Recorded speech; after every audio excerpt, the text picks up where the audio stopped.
Yo, what is going on, everyone? My name is Nick, or the Notorious Fantasy, and in today's video, I'm bringing you guys Week 6 running back rankings for fantasy football in 2020. We are going to be discussing the top 32 running backs ranked inside of my Week 6 rankings and discuss why I have them ranked where I do for this given week of fantasy football in 2020. So before I get into the video, I'd like to ask that if at any point during this video you end up having a good time, you're like, you know what, let me hit that subscribe button. Please do that because I would really appreciate it. It's going to be helping you guys out a ton. I put out content every single day to help you guys win that 2020 fantasy football championship, so I'd really appreciate if you guys could hit that subscribe button. And real quick, I'd like to give you guys a quick word from my friends and my sponsor over at OverlayDFS.com.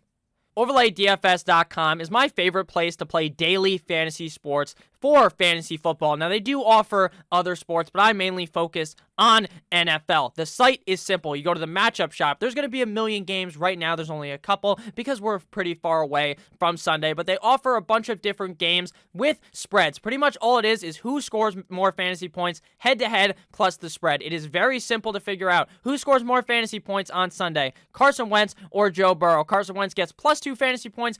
Joe Burrow loses -2, and at the end of that, after you add the +2 and the -2, whoever scores more fantasy points ends up winning. It is that simple. You can bet on just one game, or you can parlay a bunch together, or bet on a bunch of them single and don't parlay them. You can do whatever you want. It is the easiest way to win money in daily fantasy sports. I really suggest you guys check this out. If you watch all my videos, if you do a lot of research yourself, it should be very easy to win some moolah on OverlayDFS.com. Let's get into it. Week 6 running back rankings. We begin with running backs 1 through 12, and we begin with Ezekiel Elliott, running back of the Dallas Cowboys, going up against the Arizona Cardinals. This matchup is very good for Ezekiel Elliott, especially after Dak Prescott ended up getting hurt. Now I feel like the Dallas Cowboys are going to look to use Ezekiel Elliott a lot more than they have in the past. Now, obviously, he was still seeing a lot of touches. He's still being a great running back for fantasy football. But now the scenario is even better for the success of Ezekiel Elliott. And here up against the Arizona Cardinals, I see no reason why he can't be the #1 running back on the week. At number 2, we have big man Derrick Henry going up against the Houston Texans. Now, last week, up against the Bills, one of the better defenses in the NFL, this man took Josh Norman and hit him with the fucking yeet and threw him right into the corner. He literally picked the guy up like he was a little fucking kid and threw him like 50 feet away. It was fucking hilarious. He made Josh Norman. I'm surprised Josh Norman didn't pull the thing that the other Bills guy did and just retired at halftime. If you guys remember that a couple years ago, one of the Bills defensive players, they were getting spanked and he's like, fuck it, I don't want to play anymore. Just retired at the halftime of the game. I'm honestly surprised that Josh Norman did not end up doing that. Derrick Henry is a beast among little boys. It seems like this guy literally is a man amongst kids on the defense. He makes them all look silly, and he's going to make the Houston Texans defense look silly, which is very bad right now against the run. At number 3, we have Kareem Hunt going up against the Pittsburgh Steelers in Pittsburgh. Now, I understand you might be thinking, Nick, this is an awful matchup for Kareem Hunt, right? The Pittsburgh Steelers defense is very good against the run, and I understand that is very true, but what they're not amazing at is protecting the running back from catching a zillion fucking passes. Miles Sanders gashed the Pittsburgh Steelers for a 70-plus yard run last week. Now, I'm not saying Kareem Hunt is going to necessarily do that, but with a team that likes to run the ball so much and with a team that's quarterback is a bit banged up going into the game, maybe he doesn't have the will to throw it deep down the field, and he just tries to dump it off to Kareem Hunt a bunch of times, which I could definitely see being possible. Definitely the biggest risk Kareem Hunt has been thus far this season at number 3, but I'm willing to take the risk because I really think that the volume is there for Kareem Hunt to succeed, even up against a tougher defense. At number 4, we have James Robinson going up against the Detroit Lions. The Detroit Lions defense sucks fat huevos up against the running back. The defense sucks fat huevos up against the wide receivers. They suck fat cock at every single thing. And I understand huevos, I think, means eggs, which would be balls, I guess, in that case. Just a joke that my friends would talk about back when we were younger. So James Robinson sucks ass, or not James Robinson sucks ass. The Detroit Lions defense sucks ass. James Robinson has been very productive thus far this season. Now, I don't expect the Jaguars to necessarily win this game or anything, but James Robinson is so involved in the offense that's hard to rank him outside of the top 5 when he's playing such a terrible defense. At number 5, we have Mike Davis going up against the Chicago Bears. Now, I don't think anyone expected this level of continued production for Mike Davis. When we were originally discussing picking up Mike Davis, I thought that this guy was just going to be kind of pretty good, right? Like a top 15 back, top 20 back, some guy you just fill in, you know, he's not Christian McCaffrey, but he's going to put up big numbers. Now, Still not putting up Christian McCaffrey numbers, but this guy is skull-fucking defenses week in and week out. They should put the games on fucking browsers. That's how good this guy is doing up against the defense. He's dicking them down, but this week he gets these Chicago Bears, which is obviously a much tougher matchup. But we saw last week Ronald Jones play quite well up against that Bears defense, and with how well the Carolina Panthers used Mike Davis, Fat Mike, I would be surprised if Mike Davis did not put up an excellent game here. At number 6, we have John O'God-Taylor, VC, the Cincinnati Bengals. It's actually meant to say versus. So the Cincinnati Bengals and Indianapolis Colts game earlier today was in jeopardy because of coronavirus. Now apparently all the Colts players or staff members that tested positive, it was all a false positive. So this is a whole big mumbo jumbo. I don't understand how there could be this many false positives. I don't. I just don't understand it. I really don't understand the corona protocols either, so the game should be fine. Jonathan Taylor up against the Bengals is a very juicy matchup for Mr. Jonathan Taylor, who was kind of struggling, but last week really stepped on the gas last week and looked much better. At number 7, we have Aaron Jones going up against the Tampa Bay Buccaneers in Tampa Bay. Aaron Jones has been nothing but productive all this season. This guy has been balling out of control at a rate that was just like last year. We could have easily have seen this coming, but a lot of people started to fade Aaron Jones. Oh, the touchdowns are too high, this, that, and the other thing. Turns out it doesn't fucking matter. Aaron Rodgers is on a tear. Aaron Jones is on a tear. Now, if you think about it, Aaron Jones actually much better without Davante Adams being healthy based upon last season's sample size. So I do worry that there's a bit of a downtick with Davante Adams being healthy in this game, but I don't think that that means Aaron Jones is going to magically go from being one of the better running backs in fantasy football to becoming a fucking dustpan in your lineup. At number 8, we have James Conner going up against the Cleveland Browns. The Browns defense has been all right against the run, but there's one thing I understand about this Steelers offense, and that is that some random wide receiver will probably score 1 million points in this game. Not saying Chase Claypool is some fucking rando, but every week it seems to be a different guy getting a lot of points. But in this scenario, we know one thing about the Steelers, and that's that they use a workhorse running back, and the workhorse running back in Pittsburgh is James Conner. Regardless of who they are playing, this man is going to get a heavy, heavy dosage of production and a heavy dosage of those handoffs as well as dump-offs in this game against Cleveland. It just seems like when James Conner is healthy, he on a weekly basis is a must start. At number 9, we have Miles Sanders going up against the Baltimore Ravens. Now, his production last week was really tentative on the fact that he scored that 70-plus rushing touchdown or receiving touchdown, one or the other, that where he just completely gashed that defense of the Steelers. Now, this week, he is going up against the Baltimore Ravens. Another case of him facing a tough defense where he's going to really have to overcome the adversity of that. Now, this fucking Eagles offense is putrid. It is awful, and the only way they're really moving the ball is by giving the ball to Miles Sanders. So I expect even up against a tougher Baltimore run defense, he gets fed the ball enough to be a top 10 running back. At number 10, we have David Montgomery going up against the Carolina Panthers in Carolina. Thank you to the great fantasy football lords for Le'Veon Bell not coming over there and fucking David Montgomery right in the ass without the use of lube. He did not end up doing that. He did it to the guy we're talking about next. So David Montgomery gets an excellent opportunity to put up 2 big games in a row last week up against Tom Brady and the Tampa Bay Buccaneers, the man who has dementia and can't even count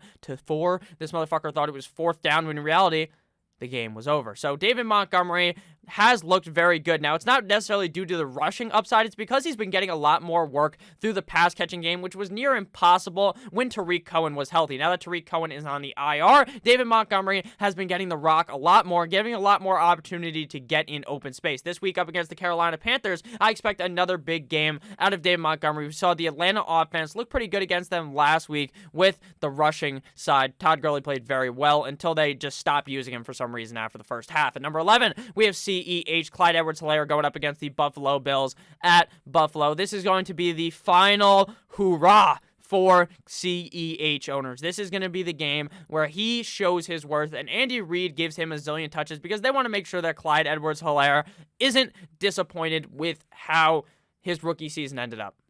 I think for the future, if we're talking about Clyde Edwards-Helaire's career, he's going to be fine. But for this year, once Le'Veon steps in, I'm not saying it's necessarily going to be next week that he steps in and just takes everything from Clyde Edwards-Helaire. I would assume maybe it's like a slower kind of approach, but I don't think it's going to be like with Leonard Fournette and Ronald Jones in Tampa Bay. Leonard Fournette has been banged up all year. That's why he hasn't completely throttled and stole the role from Ronald Jones. I think this is really going to be the case here, though, with Clyde Edwards-Helaire taking the job Le'Veon Bell taking the job from Clyde Edwards-Helaire. Now, I think Clyde Edwards-Helaire will be useful in the future for fantasy football, but I just don't think he'll be that top 12 running back that he had the potential to be without Le'Veon Bell. If you guys want to hear me talk more about Le'Veon Bell, I made a video yesterday. It's like a 3.5-minute video just discussing the Le'Veon Bell news and how I feel overall about it. Again, at number 11, Clyde Edwards-Helaire should be pretty good here up against the Buffalo Bills. Number 12, we have Alexander Mattison going up against the Atlanta Falcons, and that's obviously assuming that Dalvin Cook doesn't play, and there's probably a 99.99999% chance that Dalvin Cook does not play on Sunday. The Atlanta Falcons defense is absolute ass cheeks. We saw Mike Davis give them the dickery-do last week, and I expect Alexander Mattison to do the same. This motherfucker came in the second half of the game against the Seattle Seahawks and put up over 100 rushing yards. To me, this shows that the Minnesota system is excellent, kind of just like the Carolina system. You go from Christian McCaffrey to some schlub in Mike Davis, and you're still getting 25-plus fantasy points. Here is the same case with Alexander Mattison and the Vikings offense when Dalvin Cook is gone. So with an overall plus matchup, plus the overall opportunity that I believe that Alexander Mattison is going to be given, he is a easy top 12 running back this week. Now into running backs 13 through 24.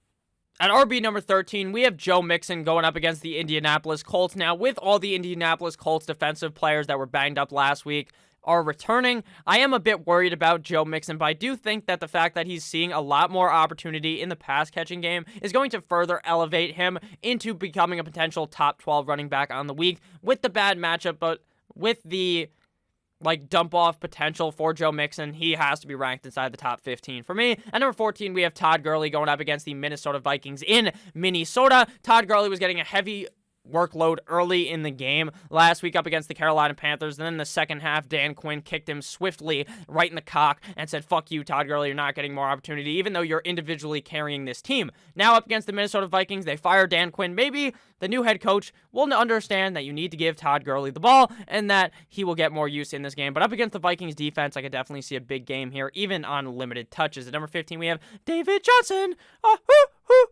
Shout out to the fantasy footballers. David Johnson going up against the Tennessee Titans. Now, David Johnson has really he was at his peak. He was at his high. He was higher than Elon Musk. He snorted some coke, and now he's on that come down, right? But now he's going to be coming back up. He's going to snort another line here up against the Tennessee Titans. Now, I don't expect something huge here, but it's very hard to rank David Johnson outside of the top 24, considering he's just very safe due to the amount of touches that he gets on a weekly basis. At number 16, we have Raheem Mostert going up against the Los Angeles Rams. Now, the Rams defense, while they have this big, bad defensive line where Aaron Donald is coming for that ass, and he looks very scary. I would literally shit myself if I saw Aaron Donald running my way. He would absolutely murder me with just a flick of the wrist. But that defense hasn't been amazing against the run, and with Jimmy G hobbled, with Big Dick Beathard potentially starting, I think they're really going to try to run the ball here a lot up against the Rams, and Raheem Mostert has been very successful at doing that thus far this season when healthy. At number 17, we have Ronald Jones Rojo going up against the Green Bay Packers. Now, Ronald Jones proves that even in a matchup where he gets a million targets, gets a million rushes, he can't really be that top 12 running back. He'll get the ball thrown to him wide open, and for some reason, this motherfucker can't make the mental adjustment to wrap his hand around the ball, clasp it, firmly grasp it, and catch the fucking ball. He just can't do it. It just bounces off his hands. It'll hit him straight in the face and fucking bounce off of his helmet like a dumbass. I don't understand, but that's how it is. So Ronald Jones' upside is limited by the fact that the man can't catch a fucking ball. Good matchup here, though, for a game where there could be running the ball a decent amount. At number 18, we have KD, and we're not talking about Kevin Durant. We're talking about Kenyon Drake going up against the Dallas Cowboys in Dallas. Now, I was watching Nick Ercolano's video earlier, so shout out to him. He was talking about how the Dallas Cowboys defense is very bad at protecting the run, right? They let up a zillion rushing yards, but against the pass to running backs, they don't let up very many yards. Maybe that's because, like Nick said, the wide receivers are just butt naked fucking open in the field, so you don't even have to worry about dumping the ball off. Maybe that's true. So with that said, Kenyon Drake is the true running back on this team. Chase Edmonds only gets a couple of touches every single game. So if there ever was another game where Kenyon Drake could be good, it would be this week up against the Dallas Cowboys. So we're going to go ahead and buy into that and hope he plays good here at Dallas. At number 19, we have that bitch Carol Gaskin, a.k.a. Myles Gaskin, going up against the New York Football Jets at home in Miami.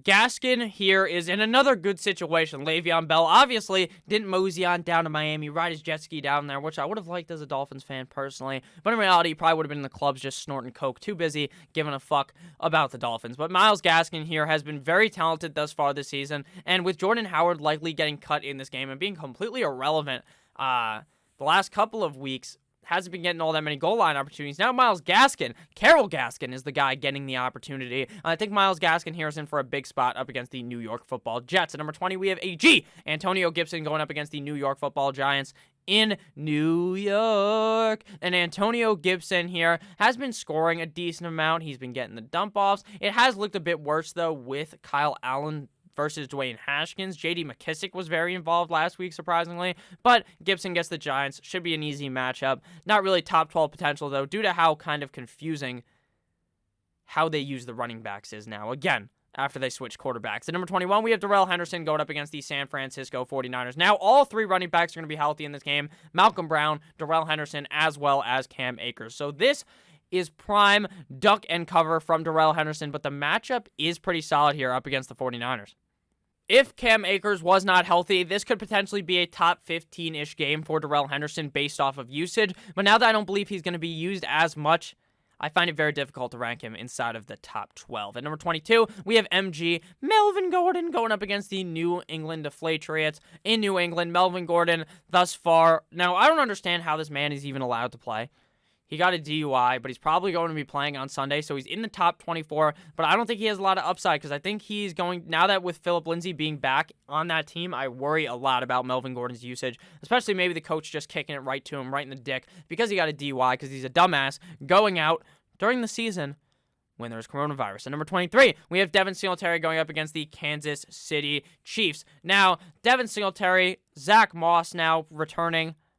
I don't love it. I mean, the Chiefs, I don't love it. I mean, running backs are super difficult, right? This guy does have a lot of upside, but he also has a very low floor due to the fact that Zach Moss is back. So we could really see two games here. I can either see a very big game or a very shit game for Devin Singletary. I don't really think we see anything in between here. At number 24, we have James White going up against the Denver Broncos. This guy's the definition of safety. He is like an ad for a condom. That's how safe this man is. He is so safe on a weekly basis. He just gets 10 plus PPR, half PPR points on a weekly basis, and you just take that to the bank, right? You're not expecting too much, but he's never really going to shit the bed for you with a decent amount of upside, though, up against the Denver Broncos. Again, if you guys have ended up enjoying this video thus far, please make sure to hit that subscribe button down below. Now into running backs 25 through 32. At 25, we have Chase Edmonds, but we talked about it earlier with Kenyon Drake. I do worry about the fact that Chase Edmonds only gets like 2 to 4 touches on a weekly basis in the rushing game, and Dallas has been exposed. Expose him from the rushing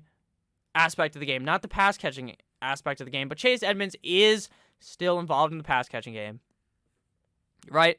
So you still kind of have to want to start him, and it is kind of a shit show back here. So you could do worse than Chase Edmonds. At number 26, we have a guy that I ranked lower than ECR, the expert consensus rankings. That's Adrian Peterson going up against the Jacksonville Jaguars. Now, this is a juicy matchup, but I just worry about the fact that Matt Patricia just kind of uses all three guys, right? AP is clearly the number one guy, but don't be surprised if DeAndre Swift, like, vultures it by catching the ball out of the backfield. Matt Stafford doesn't like running the ball. They like to run the ball, but I don't know, man. I just can't buy into a guy that's in such a clouded backfield here, even in a juicy scenario. But again, you could do worse than Adrian Peterson. Now we are in the shit tier scenario after this, man, and that's Damian Harris running back up against the Denver Broncos. I'm much higher on him versus the other experts. The thing is, and I'm not even considering myself an expert, that's just what they call it on Fantasy Pros. I'm just a fucking fantasy analyst who talks about fantasy football for fun. So I hope that you guys understand I'm not just fucking flexing my cock out here saying I'm some fucking expert at the stuff. I just like talking about it, and I think you guys enjoy it. So Damian Harris.